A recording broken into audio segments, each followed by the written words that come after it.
Images of the 16 WAPT News at 10 starts now. Images of the storm damage from Oklahoma. Why forecasters are still trying to count how many tornadoes tore through the area. Plus, new information on a shooting at a Jackson Park. And why fire investigators are calling an early morning fire arson. 16 WAPT News starts now. Now, your weather first. Live Storm Shield 16 really lighting up tonight. We have a line of thunderstorms just off to our west. This is going to be moving into central Mississippi overnight. Along that line, the leading edge of it, we do still have severe thunderstorm warnings in place. The main threat is going to be gusty winds up to the possibly 60 miles per hour. But I do expect this line to continue to weaken as it draws closer to us. So we'll talk about how long these rain chances will stay up coming up. Thanks, Megan. Good evening, everyone. I'm Tammy Eswick in for Scott Simmons, who has the night off. New images of the storm damage from Oklahoma are surfacing tonight. Emergency officials say 9 people died and over 100 people were injured when the powerful storm rolled through. Tonight, tens of thousands are in the dark without power. Meanwhile, forecasters are still trying to count just how many tornadoes tore through Oklahoma yesterday. ABC's Marcy Gonzalez reports from El Reno, Oklahoma. We survived under that stairway. It was pretty horrible, man. I mean, I've never hung on to anybody as tight as I was hanging on to these guys. Survival stories from Oklahomans who thought the worst had passed. Thousands still recovering from the EF5 tornado that killed 24 people just 11 days earlier, forced to take cover once again. 5 tornadoes touched down in the Oklahoma City area yesterday, killing several people, including a mother and her baby. They were traveling on the interstate, and their car was sucked up into the tornado, and they were sucked out of their vehicle. Interstate 40, where they lost their lives, was a parking lot when one of the tornadoes tore through just before rush hour. What seemed unusual to me was the number of people we had in their cars. The worst place you can be in a tornado is in your car. Beverly Elam was one of thousands who chanced it, caught in traffic as she tried to drive to safety. May 20th is still, as I've said, is just very much still in our hearts and minds, and this is too much too soon. And we didn't expect this at all, and I think it instilled a little bit of paranoia. Fear left behind along with the devastation. Shredded homes and flooded streets. Oklahoma City's airport damaged, but now reopened. Other businesses promising the same resiliency. Ain't going nowhere. We'll just dig a little deeper. I think it'll be okay. It will. Marcy Gonzalez, ABC News, El Reno, Oklahoma. This is a good time to remind you to download our free 16 WAPT Tornado app.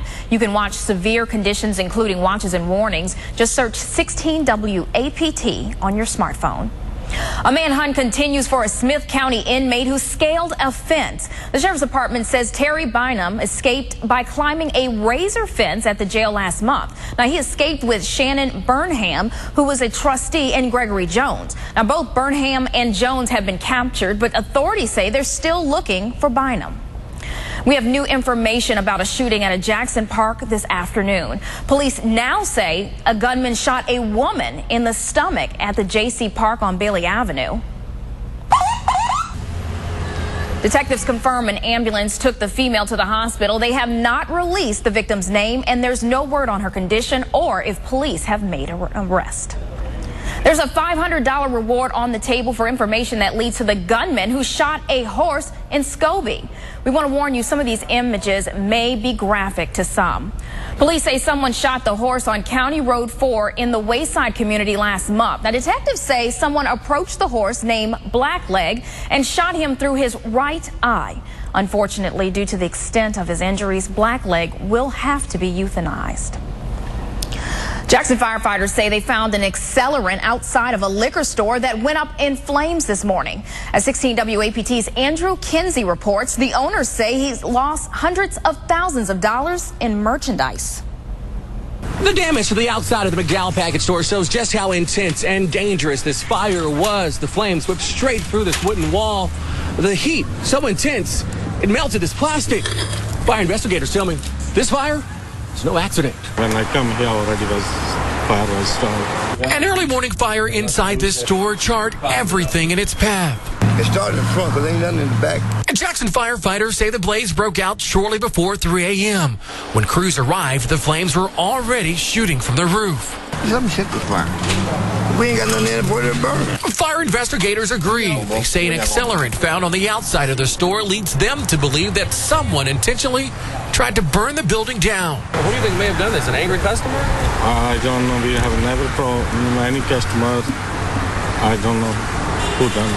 A visibly upset Jasper Singh says he's been in business on this corner for nearly 13 years.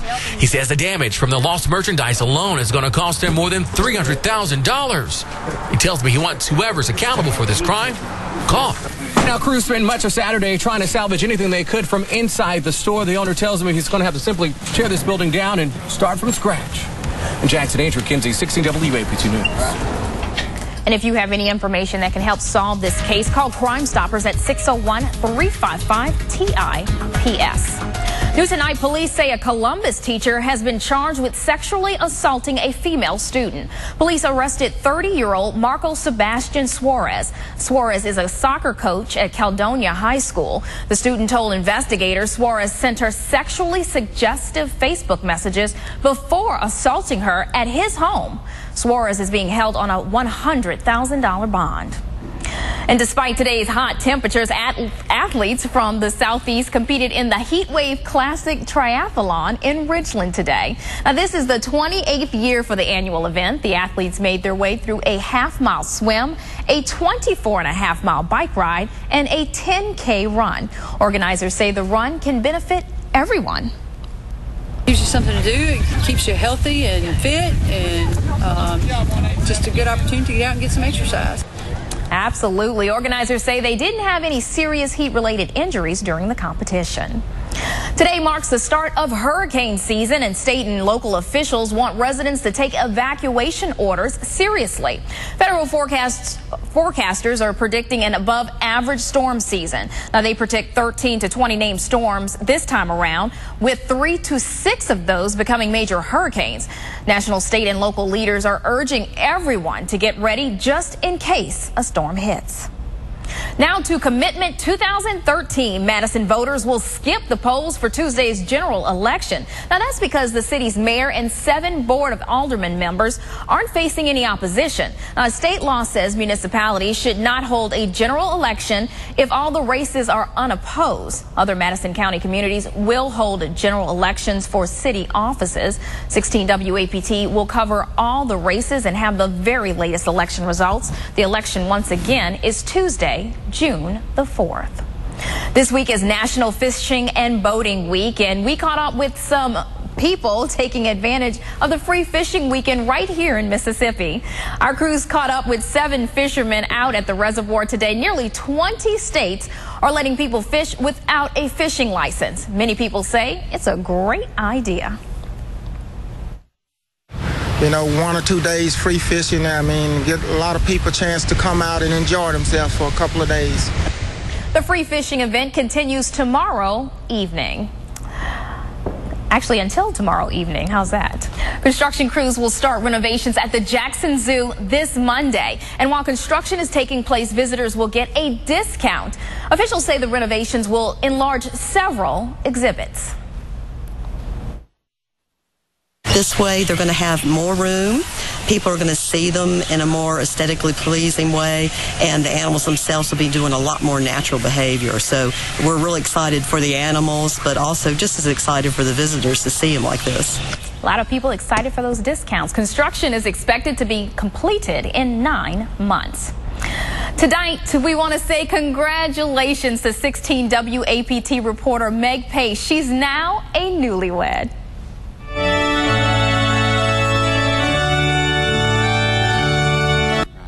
That is Meg Pace. She got married tonight to Alan Lovett. The couple held their ceremony at Galloway United Methodist Church in Jackson. We wish them many, many years of happiness. Meg, I wonder who caught the bouquet. Yeah, I'm excited to see all of the pictures and hear all about this wedding. Just congratulations to both of them. Live storm Shield 16 still very active tonight. We actually do have a severe thunderstorm warning in place. That's going to be for western Humphreys County, Issaquena County, and also Sharkey County. May see some wind gusts up to about 60 miles per hour with this one. That warning will go until 11 o'clock tonight. And I'll talk about how long this rain's going to stick around coming up. Songs that made the hit parade. Guys like us, we had it made.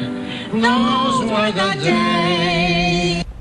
Yeah, some sad news tonight coming up. We remember the life of actress Jean Stapleton, who helped sing that classic tune. We'll be right back. Winner of the Associated Press Best Newscast for third year in a row. Winner, Best Weather.